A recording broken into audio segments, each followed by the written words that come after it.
নমস্কার।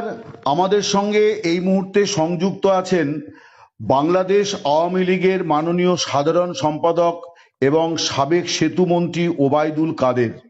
ওবায়দুল কাদের একজন মুক্তিযোদ্ধা এবং আওয়ামী লীগের বিভিন্ন রাজনৈতিক সন্ধিক্ষণে এবং সংকটে তার নেতৃত্ব বারে বারেই আলোচিত হয়েছে। তিনি আওয়ামী লীগের 3বারের সাধারণ সম্পাদক, এর আগে তিনি ছাত্রলীগের 2বারের সাধারণ সভাপতি ছিলেন, ফলে তার একটা দীর্ঘ বর্ণময় রাজনৈতিক জীবন। তো আমরা এখন তার সঙ্গে কথা বলবো। মিস্টার কাদের, আপনাকে দ্য ওয়ালে অনেক স্বাগত জানাই। আমার প্রথম প্রশ্ন যে 24 গত বছর 5ই আগস্ট গণ অভ্যুত্থানের পর থেকে আমরা আপনার সম্পর্কে প্রায় কিছুই জানতে পারছিলাম না, আপনার বক্তব্য পত্রপত্রিকায় আসছিল না। তো আপনি যদি প্রথমে এই বিষয়টি একটু বলেন, কারণ আমরা আজকে আপনার একটা বিবৃতি দেখেছি, মোহাম্মদ ইউনূস সরকারের বিরুদ্ধে আপনি অনেক কথা বলেছেন। তো আপনি যদি এইটা একটু প্রথমে ব্যাখ্যা করেন। দেখুন, এই বিষয়টা তো দেশে বিদেশে ভারতবর্ষেও সবার কাছেই পরিষ্কার। আমি 5ই আগস্টের সেদিনের যে ষড়যন্ত্রমূলক ছাত্র উত্থান, সে সময় আমি খুবই ভাগ্যবান। সেদিন আমার বেঁচে থাকার কথা ছিল। আচ্ছা। মৃত্যু থেকে অনেক কাছে ছিলাম। আচ্ছা। আমি আমারই সংসদ এলাকায় আমার নিজের বাসাকে এড়িয়ে পার্শ্ববর্তী আর একটা বাসায় আশ্রয় নিয়েছিলাম। বেশ। তখন চারদিক থেকে মিছিল আসছিল এবং এটা আসলে ছিল প্রধানমন্ত্রী গণভবন কেন্দ্রিক। এবং এটা আমরা অবাক হলাম যে সংসদ এলাকাতেও এটা ছড়িয়ে পড়ে এবং একটা লুটপাটের যে লুম্পেন স্টাইলের কতগুলো ঘটনা ঘটে এবং সেখানে বিভিন্ন ধরনের লোক আসে এবং এদের মধ্যে বেশিরভাগই মনে হয়েছে এটা কোন রাজনৈতিক অভ্যুত্থান, এটা লুটপাটের অভ্যুত্থান। না, একটা কথা জিজ্ঞাসা করি, সে তো আমরা তখন সেটা দেখলাম এবং মাননীয় প্রধানমন্ত্রীকেও যে বাসাতে ছিলাম তারা সে বাসাতেও হামলা করে। আচ্ছা। তারা জানতো না যে সেখানে আমি আছি। আচ্ছা। আমার বাসা তারা লুটপাট করেছে, কিন্তু যে বাসায় আমি গিয়ে আশ্রয় নিলাম সেখানে তারা হামলা করবে এটা আমি ভাবতাম। কিন্তু সেখানেও দেখলাম যে অনেক লোকজন ঢুকে পড়ে এবং তারা ভাঙচুর লুটপাট করতে থাকে। আমি আমার স্ত্রী সহ আমরা বাথরুমে ঢুকিয়ে যাই, অনেকক্ষণ ছিলাম, প্রায় 5 ঘন্টা। তারপর একটা পর্যায়ে এরা তো ওই বাথরুমের ভিতর সেখানেও কমোড, বেসিন এগুলো তো লুটপাট করেছে সব জায়গায়। সেগুলোর লোভে প্রথমত তাদেরকে আমার ওয়াইফ সেই বাথরুমের মুখে দাঁড়িয়ে বারবার বলছিল যে আমি অসুস্থ, এ কথা বলে তাদের ফিরিয়ে দিচ্ছে। তো একটা পর্যায়ে তারা এই বাথরুমে যেগুলো আছে সেগুলো লুট করার জন্য জোরপূর্বক প্রবেশের হুমকি দেয়। তো সে সময় আমার ওয়াইফ জিজ্ঞেস করে যে কি করবো, খুলে দাও যা হবে। তারপরে 7-8 জন ছেলে ঢুকলো। তার খুবই আক্রমণাত্মক দৃষ্টিভঙ্গি, মনোভঙ্গি নিয়ে। তখন হঠাৎ তারা আমার দিকে তাকায়, আমার দিকে তাকিয়ে আপনি নেত্রী চলে গেল, আপনি জাননি কেন? আমি কিছু বলছিলাম। তারপরে এই ছেলেদের মধ্যে কি ভাবে উদয় হয়েছে জানি না, হুম তারা আমাকে বলে আপনার ছবি তুলবো। তারপর আমার ছবি তুলতে শুরু করলো, সেলফি নিচ্ছিল, হুম ছবি তুলছিল। এরা ছাত্ররা অনেকে আমাকে চেনতো। হুম হুম কি কারণে তারা তখন আক্রমণাত্মক যে মনোভাবটা ছিল হুম সেটা নিমেষে হুম শীতল হয়ে গেল। আচ্ছা এরা ঠান্ডা মাজাজে তখন কথা বলছিল। আচ্ছা এদের মধ্যে আবার এক পর্যায়ে একটা গ্রুপ, তারা চেয়েছিল আমাকে হুম রাস্তায় সেনাবাহিনী হুম হাতে তুলে দিতে। কেউ কেউ আবার এটাও চেয়েছিল যে জনতার হাতে তুলে দিতে। হুম এটা অবশ্যই তখন একটা মানসিক ভাবে হুম ভেতরে ভেতরে হুম ভেঙে পড়েছিলাম। হুম এরপর এরা এদের একটা শার্ট, এদের ওই ব্যাজ, হুম লাল হুম পতাকা শোভিত হুম ব্যাজ লাগিয়ে আবার কালো একটা আহ, মুখে একটা মাস্ক হুম দিয়ে আমাকে আহ, হাঁটতে হাঁটতে হুম সংসদ এলাকা থেকে হুম বড় রাস্তা, গণভবন অভিমুখী হুম রাস্তা, ওখানে নিয়ে যায়। আচ্ছা ওখানে নিয়ে হঠাৎ করে কোত্থেকে একটা উম, একটা ট্যাক্সি আসে, হুম একটা ইজি বাইক। হুম সেটা খালি ছিল, হুম ওখানে কোনো গাড়ি ঘোড়া কিছু ছিল না। হুম ওটা হঠাৎ করে কেন যেন এসে পড়ল, হুম হয়তো আমার ভাগ্য। এরা দুজনে আমাকে নিয়ে, আমার ওয়াইফকে নিয়ে ওটাতে উঠলো আর বলতে লাগলো, ওতে তো অসংখ্য মানুষ, হুম চেক আপ সব জায়গায়। এরা বলতে লাগলো যে আমাদের চাচা চাচি অসুস্থ, হুম হাসপাতালে নিচ্ছি, হুম ডিস্টার্ব করবে না। হুম এই করে করে নিয়ে গেল একটা অনেক দূরে একটা জায়গা।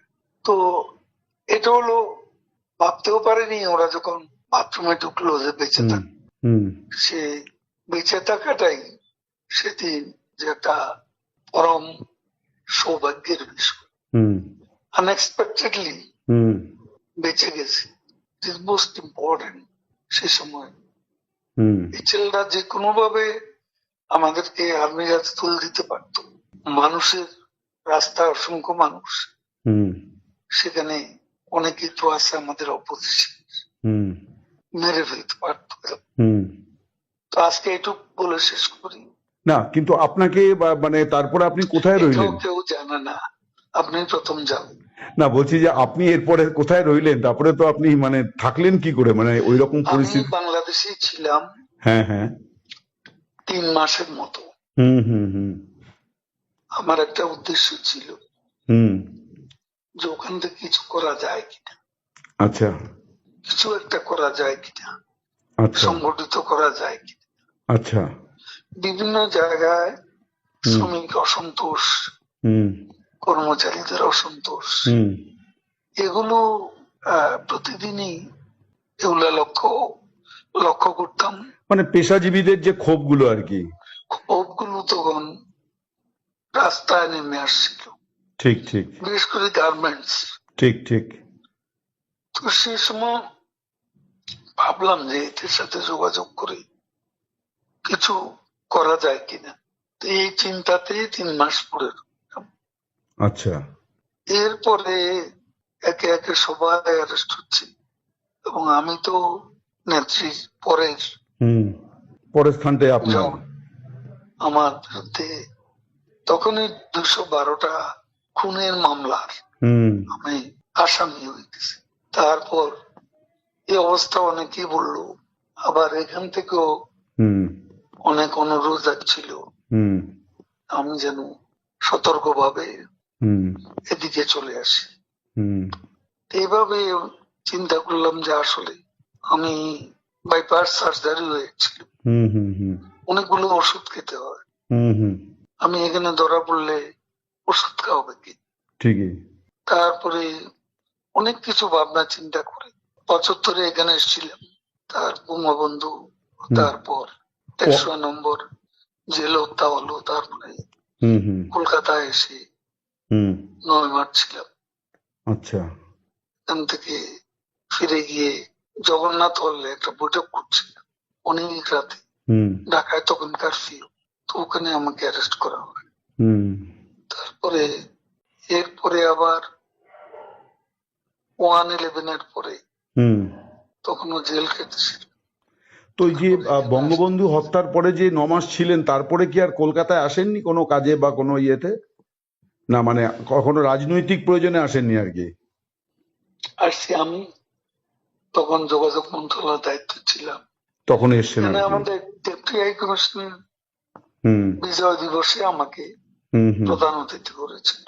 বেশ। তো একটা জিনিস বলছি, এই যে আপনি রইলেন, তো তারপরে তখন আর কোনো সমস্যা হলো না যে ওই ছেলেগুলো আপনাকে কোথাও পৌঁছে দিল, ওরা আর কি এটা ফাঁস করেনি? তাহলে কি আমি রাতেই ওখান থেকে আবার, কিন্তু এই যে ছেলেগুলো এরকম করলো, এটার কারণটা কি মনে হয় আপনার, যে ওরা যে আপনার প্রতি সদয় হলো, আপনাকে কোনো বাঁচালো? আমি বুঝি মানে এটা কি হতে পারে যে এরা আওয়ামী লীগেরই তাৎক্ষণিকভাবে ওই সময় বিক্ষুব্ধ হয়েছিল, এরকম হতে পারে? আওয়ামী লীগের হলে তো আমি চিন্তা। ঠিকই। একটা অনেকে বলে যে আপনার কিছু ভূমিকা তখন বিতর্কিত ছিল, আপনি ছাত্রলীগ যুবলীগকে যেভাবে মানে মাঠে নামিয়েছিলেন পাল্টা, তার ফলেই এরকম একটা বড় জনরোষ তৈরি হয়ে গেল আর কি। এটা মানে আমরা কথা মোটেই ঠিক না। আচ্ছা। আমি কখনো বলিনি যে ছাত্রলীগকে এই অভ্যুত্থান দমানোর জন্য। সেটা লন্ডন থেকে আমাদের এক ব্যারিস্টার নিজু মজুমদার, ও ইউটিউবে কথা বলে, ও তখনকার ভিডিও নিয়ে সেটা প্রচার করেছে মাস তিনেক আগে। সেখানে ছাত্রলীগের নামই ছিল। বিভিন্ন বলা হয়েছে ওই দিন ছাত্রলীগই যথেষ্ট, এ ধরনের কোনো বিষয় ছিল আমার বক্তব্য। আর আমি পার্টির সেক্রেটারি, তারা আমার মেট্রো রেল পুড়িয়ে দিচ্ছে, তারা আমার সেতু ভবন পুড়িয়ে দিচ্ছে, তারা বিটিভি ভবন পুড়িয়ে দিচ্ছে, তারা আমার অফিস আক্রমণ করতে বারবার আসছে, পার্টি অফিস, তারা গণভবন মুখে আক্রমণ শানাচ্ছে। তো সে সময় আমি কি আমাকে সেভ করব না? আমার দলকে সেভ করব না? আমার নেত্রীকে সেভ করতে হবে না? তখন সে সময় আমি পার্টির সেক্রেটারি হিসেবে আমার উপর সময় আরোপিত যে দায়িত্ব, সে দায়িত্ব আমি পালন করেছি। এটা যে কেউ করতো, আমি ওই জায়গায়, আমার জায়গায় অন্য কেউ থাকলে তিনিও সেটা করতেন। আপনারা 15 বছর ক্ষমতায় ছিলেন, এত বড় পার্টি, আপনারা দেশ তৈরি করেছেন, আপনারা বুঝতে পারলেন না যে এরকম একটা জনমত তৈরি হয়েছে? এটা কেন হলো? এটা একটা আকস্মিক উত্থান। এটা তো শুরু হয়েছে কোটা দিয়ে, শেষ হয়েছে এক দফা। হ্যাঁ, কিন্তু এটা কি একদিনের পরিকল্পনায় হয়েছে নাকি দীর্ঘদিন ধরে? একটা ষড়যন্ত্রমূলক ঘটনা, একটা বিস্ফোরণ হয়ে গেল। সেটা ইন্টেলিজেন্সের একটা ব্যর্থতা তো ছিল, এবং এটা ব্যর্থতা ছিল না এ কথা তো বলা যায়। আপনি জেনারেল সেক্রেটারি হিসেবে কি কোনো দায় নিচ্ছেন এই ঘটনার? যেহেতু আপনি জেনারেল সেক্রেটারি, ওই সময় 3 বারের জেনারেল সেক্রেটারি, আপনার উপরে দল মানে আপনার নেত্রী আপনাকে, আমার নেত্রী যেভাবে নির্দেশ দিয়েছেন সেভাবে আমি কাজ করেছি।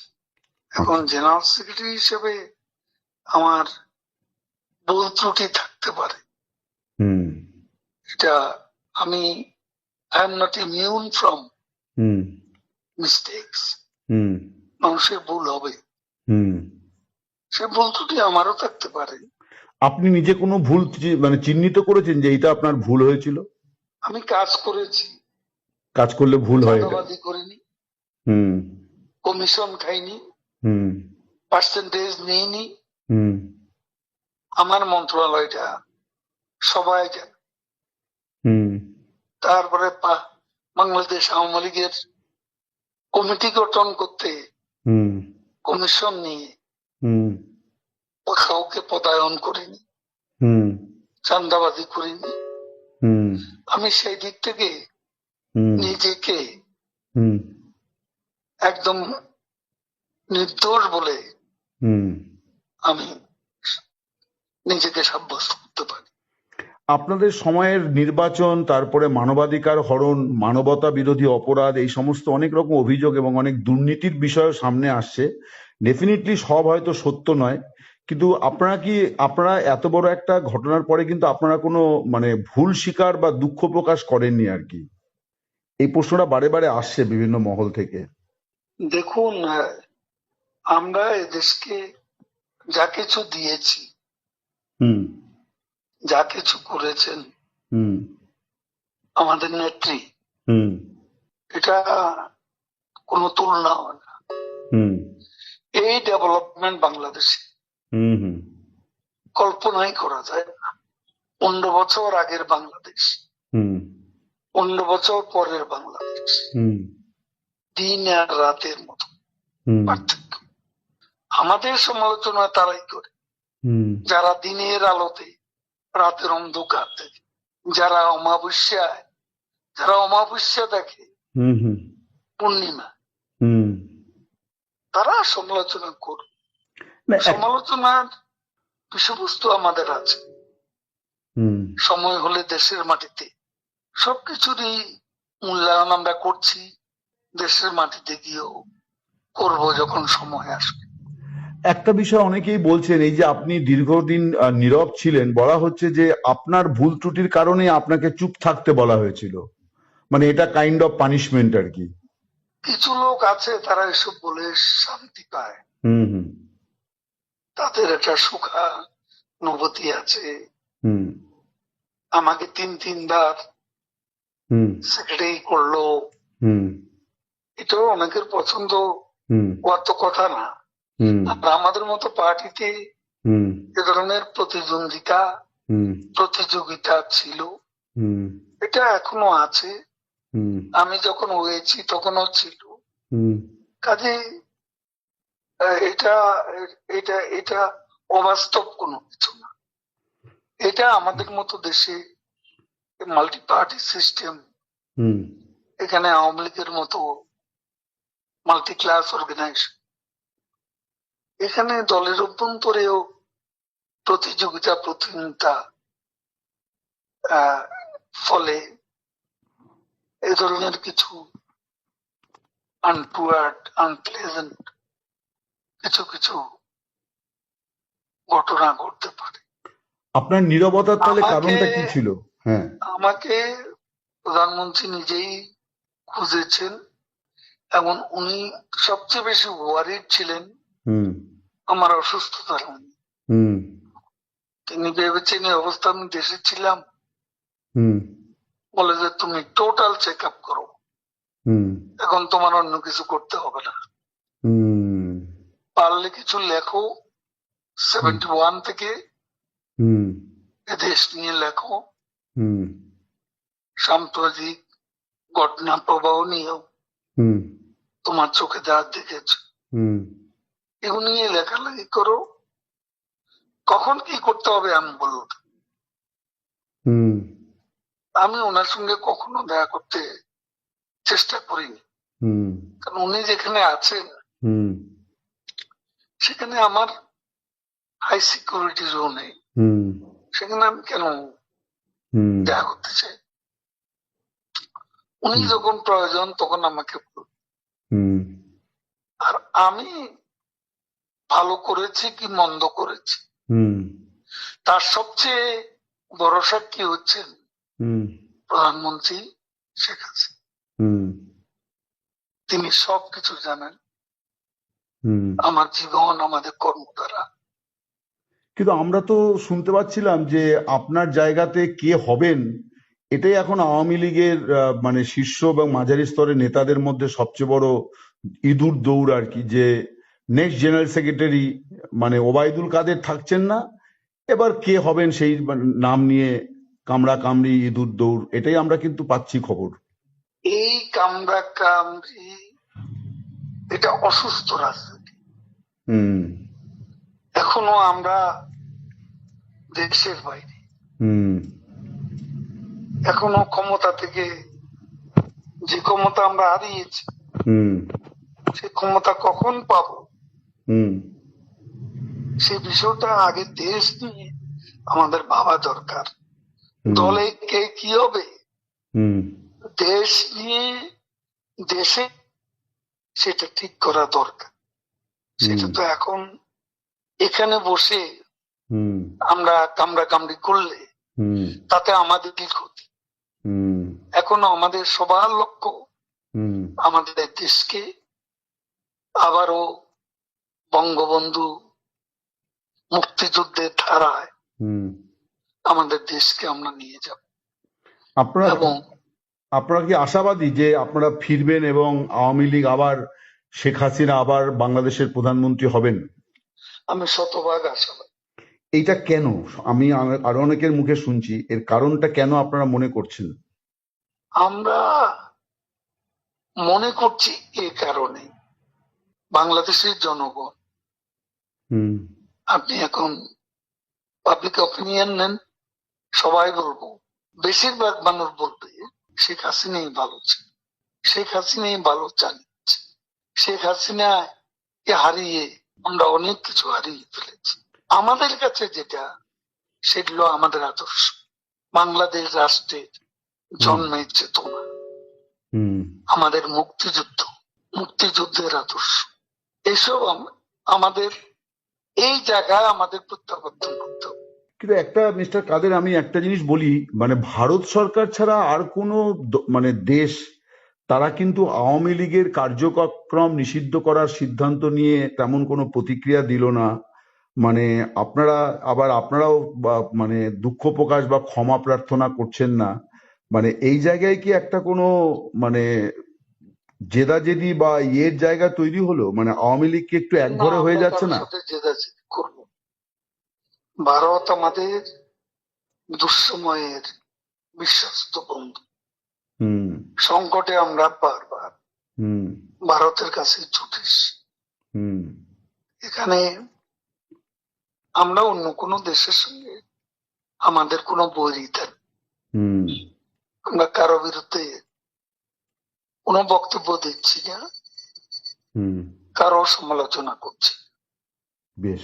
আমরা এখন আমাদের দেশকে, হুম যেখান থেকে আমরা বাংলাদেশে স্থানচ্যুত হয়েছি, হুম যেখান থেকে আমরা দেশে শিকড় থেকে বিচ্ছিন্ন হয়ে গেছি, হুম সেই শিকড়ে আমাদের ফিরে যেতে হবে। কিন্তু তার জন্য সেটি তো আমাদের চিন্তা। আমরা কারো বিরুদ্ধে নেই, কারো সমালোচনাও করি। কিন্তু তার জন্য তো মানে দেশবাসীর কাছে ন্যূনতম নিজেদের ভুল স্বীকার দেখুন, করতে হবে। ভারতে বসে আমি এ ক্ষমা প্রার্থনা কেন করব? আমি আচ্ছা দেশে গিয়ে করব। আচ্ছা। আমার ভুলের জন্য, হুম আমার ভুল ত্রুটি হলে সেটার জন্য আমাদের নেত্রী আছেন, হুম তিনি দেশবাসীকে বলুন। হুম এখান থেকে বলা কি ঠিক? হুম থ্যাংক আচ্ছা, ইউ। অনেক ধন্যবাদ, অনেক কৃতজ্ঞতা আপনাকে দ্য ওয়ালের তরফ থেকে। আপনার সুস্বাস্থ্য কামনা করি, ভালো থাকুন।